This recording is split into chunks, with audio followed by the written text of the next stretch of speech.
I'm sure you can hear us. We may not need these microphones, but you know, we feel very official when we have them, so it helps. But want to thank you all for coming, and I really want to thank Caleb and his cat for being willing to Made a new friend back here. Yeah. Stop by our little town and giving us a little insight more into what it is to be a bicyclist across the country, and then also recording it from your perspective and also from your cat's perspective. Because as far as I recall, you have also started writing a book. Is that true? I finished. Okay. I finished 9 books. One of those is a book that Marilyn wrote called Monroe, and I translated it. It's available at payhead.com. I live out, it doesn't matter. So what would you like everyone to know about your process and what brought you here to begin with? Yeah, so I've been living on my bicycle for 4 years with Marilyn. I lost my job in my housing when COVID happened. So instead of working a job to be underpaid and undervalued, I decided to go back on the road. I had done my first trip after dropping out of film school when I was 21. So where we're at right now on year 5 is I'm a brain therapist biking from Dead Horse, Alaska to Argentina, and he saw where I was at in my life, just living this cycle. And he was like, you need to have a vision board and dream. And so my life has just gotten like speedier. And I'm going after, yeah, just don't let him hang on the leash. She'll find her way back up here. Oh, okay. Oh, there she is. Yeah, she doesn't like be pet too long. But this is me pursuing my film dream, merging it with my love for bicycle travel.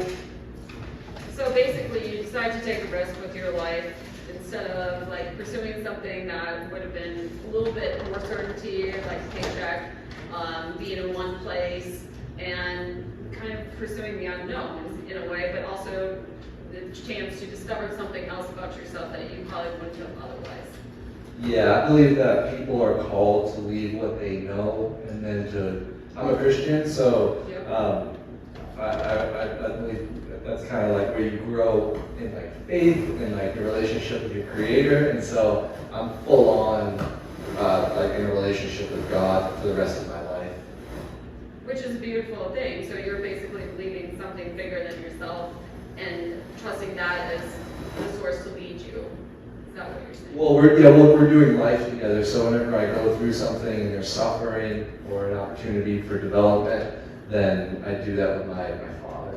Yeah. Because I didn't have a father growing up. Mm-hmm. So as a boy, I found my relationship with God, and that was like what I needed. Like, lest I would like become somebody entirely different probably. So it's a sense of trust. Yeah, faith and taking a risk. Yep. And how do you continue to connect with God and like finding the answers that you need on like the next step in your journey? Putting myself willingly into a point of suffering. You know, suffering produces perseverance, which produces character, which produces hope. And having this healthy relationship with suffering. So it's almost like building a muscle, like understanding that, okay, even if I do suffer in terms of what you're saying, I'm still learning something and I'm growing in the process and gaining that strength so that I can continue to persevere and like go on to like the next place that I'm meant to go to. Yeah, I'm giggling because it would be like God to turn like my like movie thing into, it's really about God. Yeah, so it's about your relationship with God more than anything. Yeah, and everybody's relationship with God. Okay, and you want to show people that, because from what I understand, like watching the videos with you, on various news sources and so forth, how much you really seem, at least to me, like this is what I felt, is that you were in a heartfelt way wanting to inspire others. Yeah, and that's because I believe I've gone further in my life than I had hoped to go before, and had almost died on the road a couple times. That for the rest of my life, I want to just help other people enjoy life and like get the most out of life. And having a relationship with God, obviously, and like helps that from what your experience is. And yeah, it's funny because the most people that I meet though, when you bring up God, they like, then you'll see them like, they hit a mirror and they're like, now they're working through religion and being hurt before. Right. And so, Everyone has their own experience. and so I feel like I have to live a little bit more desperate and a little bit more vulnerable for people to get the picture. So that you can be an example. Yeah. Yeah. And that's how you can inspire others, right? To say, okay, like I did this, I did something on it, like I exposed myself to something that I didn't know I would have the reliance to be able to do that otherwise. And so at this point, I mean, it's been 5 years. Where do you hope to go? I mean, this is just, when I had seen a private screening of my film in Portland, that planted the seed that said, oh gosh, like, this is amazing. I've gone to the point where I always wanted to go. I'm watching my movie. Yeah. Let's take it to the next level. Let's go across the country and see if we can progress and grow and develop. Are there other movies on the horizon? I have a skateboarding film already finished. The trailer will play at the end. It's kind of a secret. And then I want to produce a film in the next year. I'm not sure what it will be yet, but I want to just keep going larger and develop my film career. No Amazon or like getting other people to approve it, but like doing it. And it's all self-made then?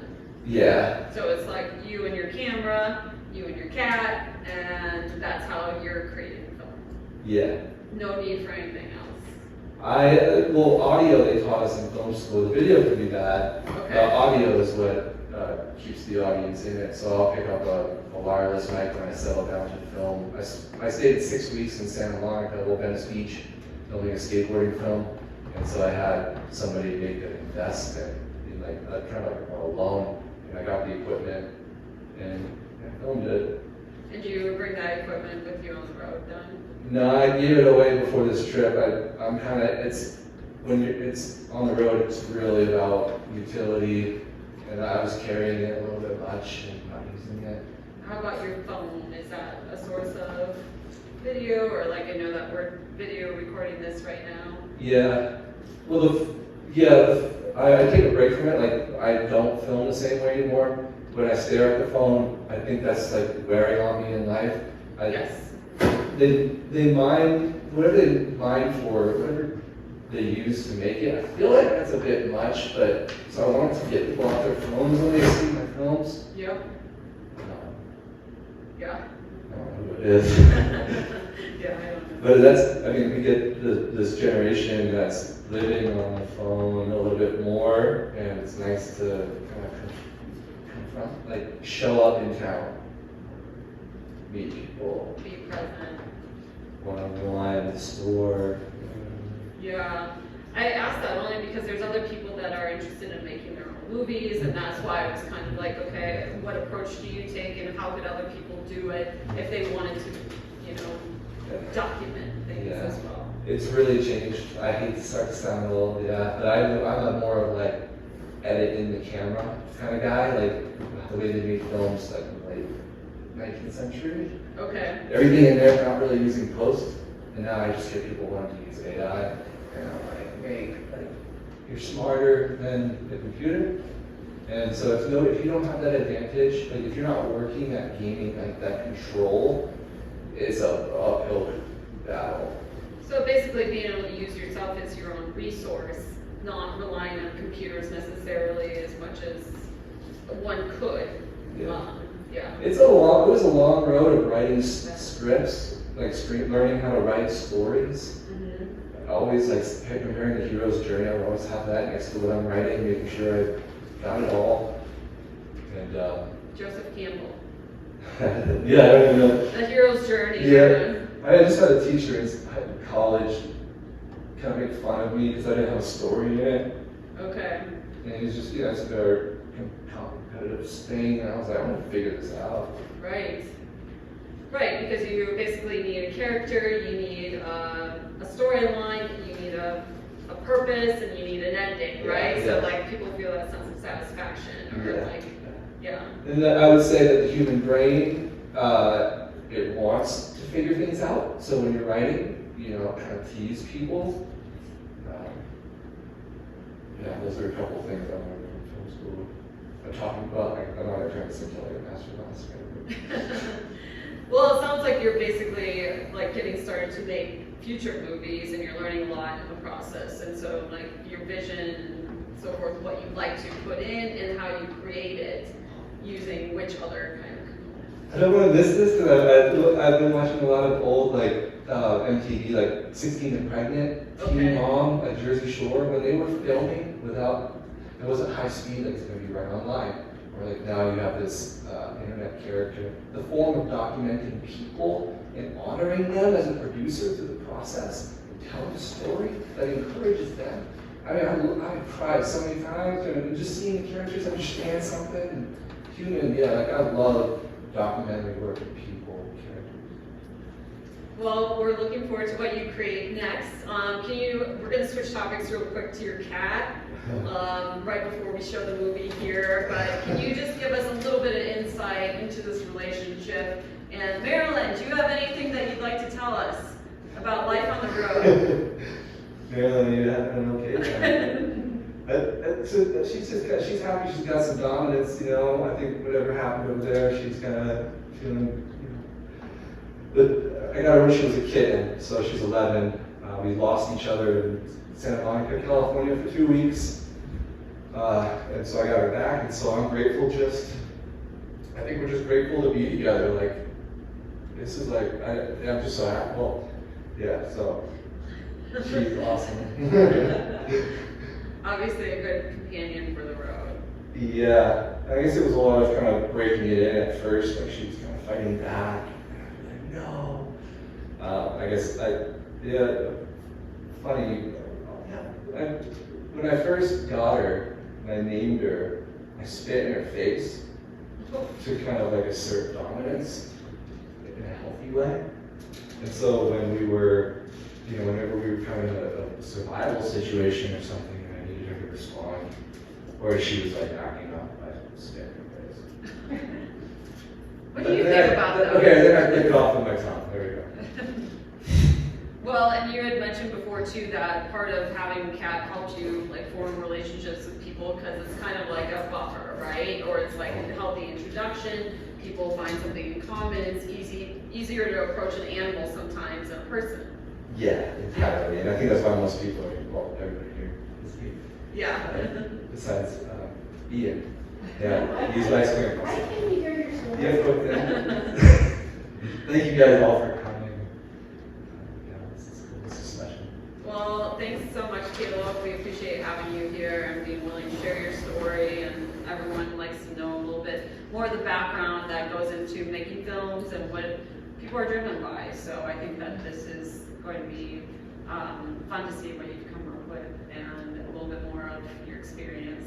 Yeah, I kind of hope that you liked it, just because you were asking, is this your first film? And I kind of like feelings in a little way. So I hope you enjoyed it. Was I being a little, I guess it was my curiosity and just knowing what we're getting into because I hadn't had a chance to see the film before. And sometimes you don't know where people are at in the creative process. I work with artists a lot. And, you know, and I say this as an artist too, that sometimes you have ways to grow, and we all do. And so, like, there is going to be a stage of constructive criticism along the way, and hopefully this will help you in your process. So, Yes, thank you. yeah. All right, thank you all for coming. We really appreciate it.